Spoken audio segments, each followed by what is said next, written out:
Welcome back. You're still tuned into Trading Hour. We're just above the 20,000 mark once again on the Nifty. So we've moved back into the green, but the mid-caps continue to see a lot of pressure. Still around 80 points in the red right now. So 320 points gone over there. The small caps, micro caps also, like we were mentioning, have all pulled back a fair deal. But let's get you a conversation going now on the markets and some individual stocks as well.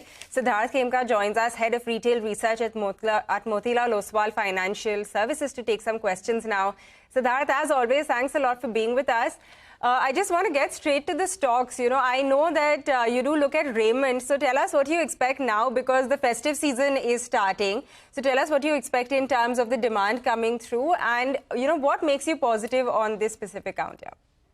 Yeah, very good morning, Pavitra. If you look at Raymond's, what they have done in the last few years is not only they have brought in a lot of focus in terms of the business, they have also, the management has strengthened the top leadership team, and they have also restructured its group. So to bring clear focus into two segments, the retail business and the real estate. And they have kind of demerged or hived off the FMCG business.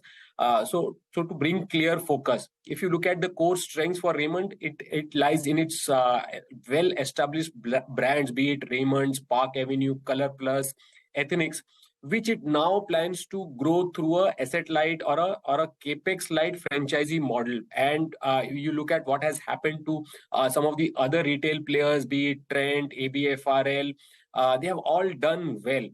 There was definitely in the last few quarters, we have seen some kind of slowdown in the discretionary demand, but that is again picking up. And with the festive season ahead, we believe that the retail demand would again pick up.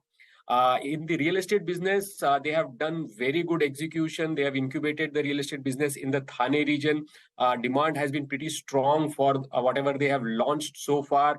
The management wants to now expand to other regions, taking their learnings and experience from Thane.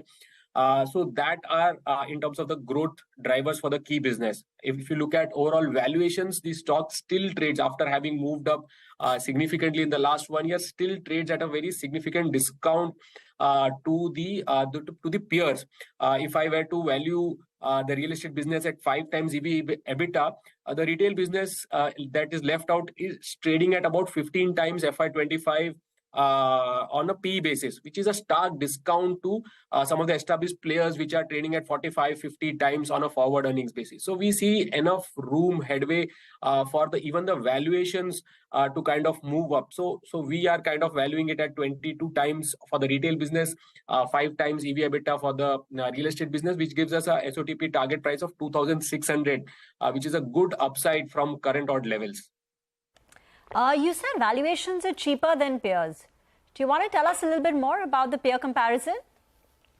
Yeah. So as I was telling you, so these are two separate businesses. You have to look at them separately. The real estate business, we are looking at a much, you can say, at a lower valuation given the small size at 5 times EV/EBITDA, which leaves the retail business at about 15 times FY24.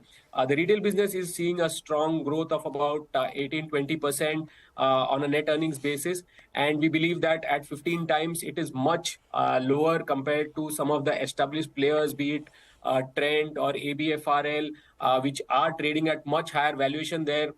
Definitely the earnings growth and pickup is much better, but they are trading at 45-50 times on FY25 compared to Raymond's retail business, which we believe is trading around 15 times FY25.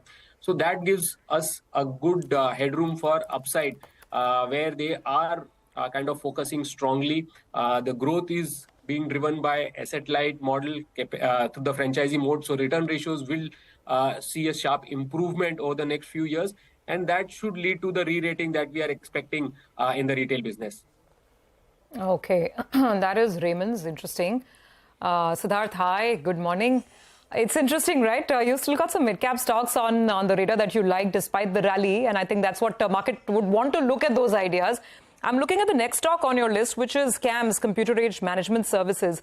Now, again, interestingly, this stock hasn't rallied. I mean, it's just hardly 15-16% up in 2023. It's actually very flat for the last 12 months. What's your thesis on CAMS? Why do you like it?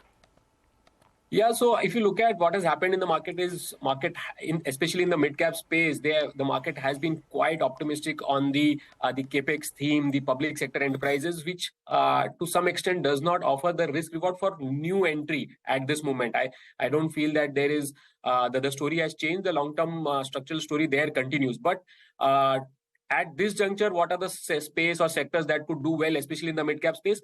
The market related or capital market related stocks is something that we feel should do well, with the market now moving up, Nifty crossing 20,000, the mid cap, small caps at all time highs.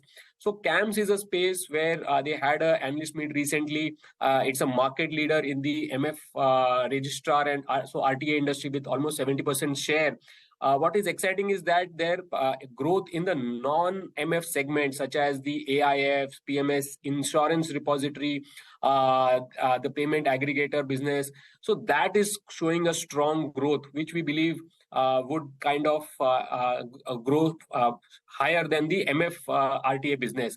And that is where we believe that the stock not only gives a stable growth opportunity, it's a kind of value plus an annuity business model in this environment where it will give a kind of stability to the portfolio. Again, if you look at, as I said, EBITDA margins have been ranging in the 43 to 45%. That gives enough margin levers for the company. And the non-MF business, the contribution is expected to increase from 10% to 15% over the next 2-3 years with a higher margin trajectory. Currently, we have a buy rating with a target price of 2,850, which would be valuing the stock at about 35 times on FY25 PE basis. Okay, got that. Siddharth, thanks a lot for joining us and taking us through these two ideas, that is Raymond and CAMS. We hope to have you back on the show very soon. For now, we do need to take a short break, but I do want to point out that, you know, the mid-cap index has recovered significantly from the lows. So it's up around 310 points from the lows. The small caps have recovered even more. So it's a near 1% kind of recovery that you've seen in the small cap index. It's just around 0.2% in the red right now. So it's all about the market action. We're going to take a short break and come right back. And on the other side, we'll have Mitesh join us for a quick technical check and some fresh trading ideas as always.